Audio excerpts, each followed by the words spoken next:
Back on Morning Line. Thanks for joining us. Davidson County Sheriff Darren Hall with us. Phone line's open, 737-7587 if you want to jump in on this. So I guess just to get back to that point, with regard to your deputies, I mean, they've got the training. They have to serve warrants if there's a resisting situation. When your deputies go to serve a warrant, I guess they usually go in at least pairs. Do they, are they armed? What do they have? What kind of weaponry, and what's the guidelines on whether they use it if for some reason someone objects to being served that warrant and it gets a little ugly? Yeah, so they are armed, and they're trained 40 hours in classroom, 40 hours on the range every year. You have to qualify with a certain amount of, obviously, proficiency in the classroom and in the field. It's kind of ironic, but here in just a few weeks, we're going to be recognizing the 25th anniversary of Jerry Newsom, who walked up to serve an eviction notice on the front steps and was ambushed, and he was shot and killed. Another officer was shot. I still remember that, Sheriff. I had just started here. That was, again, was the guy hiding up in the attic? Or what? He was actually at his family's home who was trying to evict him, and so he obtained the knowledge that we were coming to serve notice. Basically, we were going to give him notice that you need to appear in court and tell the courts why you're not, why you're not willing to leave or paid your bill or whatever. So it really wasn't a physical drag you out of your house thing, and but he was in all sorts of situations and was lying in wait. When they knocked on the door, he shot both of them. And the reason I bring that up is back then, that was 95, we had very little training. As a matter of fact, one of the individuals wasn't even in uniform and wouldn't even have been identifiable as a sheriff's deputy. We didn't do very much training, and we clearly, even bulletproof vests were popular back then, but we didn't require them. We didn't really maintain them the way we should. And so the tragedy that was, which was a horrific, he was a great person, and senseless killed. I mean, it was, we're talking about bad decisions on police people, then truthfully there are many other bad decisions made in our society. It's just totally uncalled for. And so that event led us to improving all the above, from the training to the weapons that we really weren't very used to, and exactly what goes on with that. And it's like everything else. I mean, your goal in life. I had a friend of mine who retired from Metro Police Department and said he never pulled his weapon in his life, and he just retired, and recently. And that's what you want. I mean, that's what we're all wanting. And whether you believe it or not, most of them want that. And meaning that's not anything you ever get up and say, I want to go use this tonight. I don't believe that. It doesn't mean there aren't bad people who do it. And I believe most cases we see, oftentimes there is an element of what I was trained to do versus what I need to do. Where you don't have a lot of time, and so all of those instant decisions have been very poor decisions, but a lot of them have. But I think we have to be fair, back up, figure out what do you want them to do in a situation like yesterday or in Wisconsin. You let the man jump in his car and he drives away. Who knows, what if he had stolen a TV, or what if he had done something? The victim of that crime is screaming at you, you should resolve that. But we already know in terms of chasing, you've said it, because of the danger involved, we don't do high-speed chases, especially, there are chases that occur depending on the circumstance, but they call it off all the time, and it's because it's just not worth it, but two, we kind of know who it is.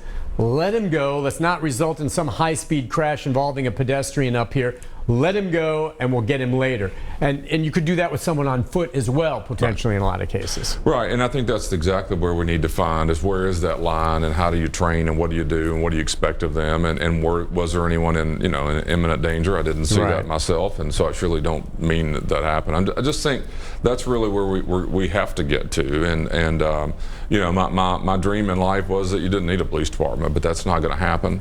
You don't need a sheriff's office. That's not going to happen. I told my younger son when he was, he was in the first grade. He asked me one day, he said, "Dad, what do you do?" Because, and he was a first grade kid, and I wanted to explain to him what I think the job really is. And I sat him down and I said, I run timeout. And I said, and I want him to understand what that means. That when my son goes to timeout, it means he sits in a place. There's not a lot of frills and excitement there. My hope is he's thinking about what he should or could have done better in the house. I hope I'm learning a little bit myself. And then he's going to get up and run through the house again. And I said, you know, I don't love you any different when you're in timeout. I don't think we should care and feel differently about people who've made really bad decisions. We've got to, but I believe some belong in timeout. I mean, we can't have society without the ability to hold people accountable. And by the way, and you've heard me every year, I've been on here, a lot of times people are making bad decisions because of things like addiction and mental health. That's not an excuse. They still need to be held accountable and dealt with, but let's treat what the cause is.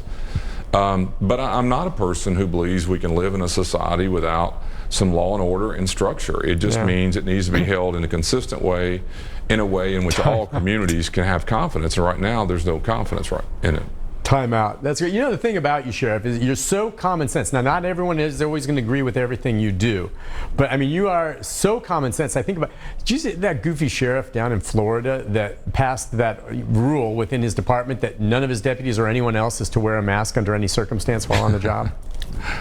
No, but I've met him. I don't know his name. I've met a bunch of those. Oh, you know what I'm talking about, okay? I mean, whatever. Now, people may have different opinions on masks one way or the other, but he was mandating it the other way around, and his deputies could not under any circumstance, or they would be, I don't know what he said, fired or whatever. This is common sense, man. I don't know if he was trying to say that because his constituents are anti-mask and that helps him get reelected, whatever. But I'm like, wow, just common sense, you know. And then, of course, did you see your old buddy Sheriff Arpaio? Yeah, he lost. I followed some of that. Just kind of. He was running for public office, and this time it didn't work out for him one way or the other. But just having a little common sense goes an awful long way, and that's in short supply these days, I think. And you work that, you do, you know, and you don't always see eye to eye, right? Always with our mayor or our, you know, whatever mayor that's been in office, and you've been around an awful lot of them, or police chiefs as you go along. You guys just try to find a détente. By the way, I think it's the 6th mayor as well. Just I counted those. Is that up, right? so. I was wondering, 6 mayors. About 3 in a year, I believe we had. And which was your favorite? Oh gosh. You don't have to answer that. Yeah, I could give you positives about each. Is it fair to say that some you got along with better than others? Absolutely, yeah. There's no doubt about that. And I mean, you know, it doesn't mean I was right. I just have my feelings about a lot of it. You know, a lot of the friction usually, it's not unusual. You remember a sheriff in Rutherford County years ago, Truman Jones. I mean, he would sue the county mayor about every other year because it's very common to have some of that friction because you're not a part of the mayor's agenda. You shouldn't be. That's their job. But you're elected by the same people to do a job that you think is defined in what I call in my lane. I think I do pretty well staying in my lane. I don't get out and get involved with other subjects that aren't in mine, but I have a lot of offense to people who get in the lane, and I'm primarily talking about elected people, and influence the policy. The staff that work for me are smarter than any mayor who's ever been in that job in what they should be doing, and so I don't want somebody elected in those jobs dictating to the people who know more. Take me out of it. They're far smarter than anybody that's been in the mayor's office in doing their job. So I've had mayors try to decide how they're going to do their job, and my role is to at least try to convince the public that we're doing a good job and defend the people who deserve it. And you've got some autonomy because you answered only one group, and that is the voting public. They're your boss. That's the office of which we're a part of. Exactly. Sheriff, it's great to see you. Listen, take care of yourself. I really appreciate you coming on today, and we'll see you again in a month or so, okay? When you make your way over here from the sheriff's office. All right, didn't stumble on that one either. We'll be back with a programming note right after this. Thanks again, Sheriff. Thank you.